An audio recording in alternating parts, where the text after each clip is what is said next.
Começa esta crónica da opinião fazendo o seu enquadramento.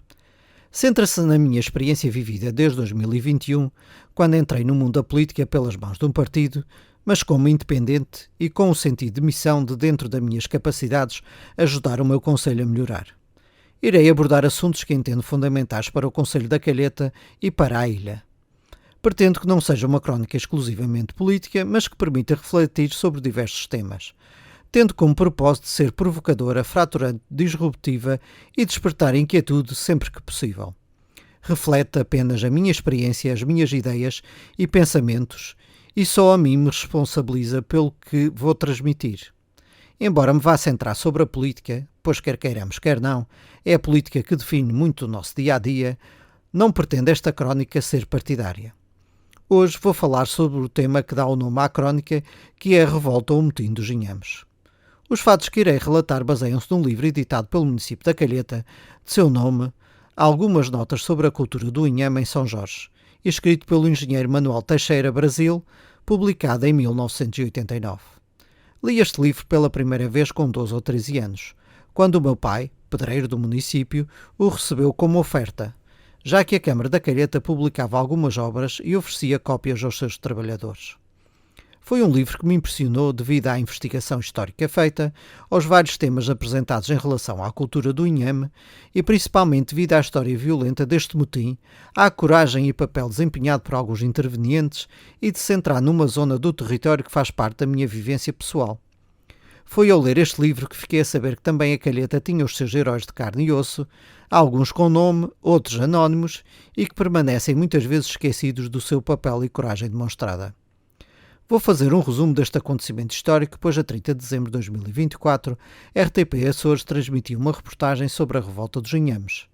No futuro ficará disponível da minha parte uma versão mais longa sobre este acontecimento, com a descrição mais aprofundada dos fatos para quem tiver interesse em saber mais sobre esta história. Provavelmente a introdução do inhame em São Jorge terá ocorrido no início do povoamento através de escravos ou de classes desfavorecidas, sendo a comida a que teriam acesso. Desempenhou papel fundamental na alimentação, pois o Concelho da Calheta possuía poucos terrenos que permitissem o cultivo de trigo, usado para pagar os dízimos e alimentar as classes mais ricas, ficando assim o inhame como o alimento do povo. As despesas da Guerra da Restauração e a criação de um novo imposto, com o nome de dízimo das miúças e ervagens, passaram a taxar também a produção de inhames, o que até então não acontecia, pois era considerado comida de escravos e de pobres. Isso levou ao aumento do descontentamento e culminou com a revolta popular, o denominado motim dos inhames. Em 1694, as populações da Calheta continuavam sem pagar o imposto e o arrematante resolveu solicitar às autoridades concelhias o pagamento à força do dízimo, com a agravante de que deveriam ser os agricultores a proceder ao transporte dos inhames desde os campos até o local de recolha. Esta última exigência foi o acender do rastilho, pois o local de cultivo dos inhames, muitas vezes em arribas de difícil acesso, que colocavam em perigo a vida, associada a terem de transportar os inhames até o povoado para os entregar, levou à explosão do descontentamento. A população exigia que para os inhames se procedesse de igual forma ao que acontecia com as outras culturas. O dízimo do trigo era cobrado na eira, o do milho era cobrado ao portal da terra e o do vinho à bica do lagar. Perante esta intransigência em não pagar, em 1694 o arrematante requereu junto ao Almoxarifado das Velas a cobrança do dízimo dos inhames dos anos de 1692, 1693 e 1694.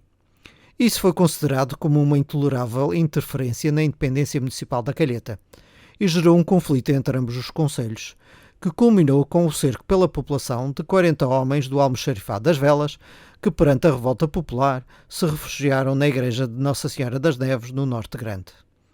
Falhada a abordagem com recurso ao Almoxarifado das Velas, o arrematante recorreu ao poder real, que em 1695 ordenou a pronúncia e prisão dos culpados da rebelião.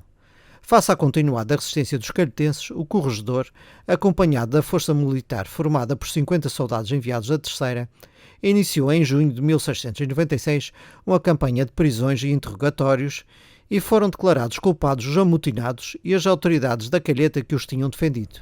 Assim, Gonçalo Pereira Machado, o respeitado capitão-mor da Calheta e residente na Ribeira Seca, é considerado cabecilha da revolta, sendo enviado sob prisão para Lisboa, onde morreu no Limoeiro sem ser julgado. Os restantes condenados foram presos e arrestados os seus bens para pagar os dízimos em atraso e os respectivos juros e demais despesas do corregedor, dos soldados e dos juízes. Boa parte dos culpados fica definitivamente arruinada, tendo de vender tudo o que tem para pagar as quantias em que são condenados, e muitos são conduzidos sob prisão ao castelo de São João Batista, à cadeia de Angra e à cadeia da Horta. Esta será uma das maiores revoltas sociais dos Açores e demonstra a coragem e resiliência desta população da Calheta, que lutou sozinha contra a injustiça imposta.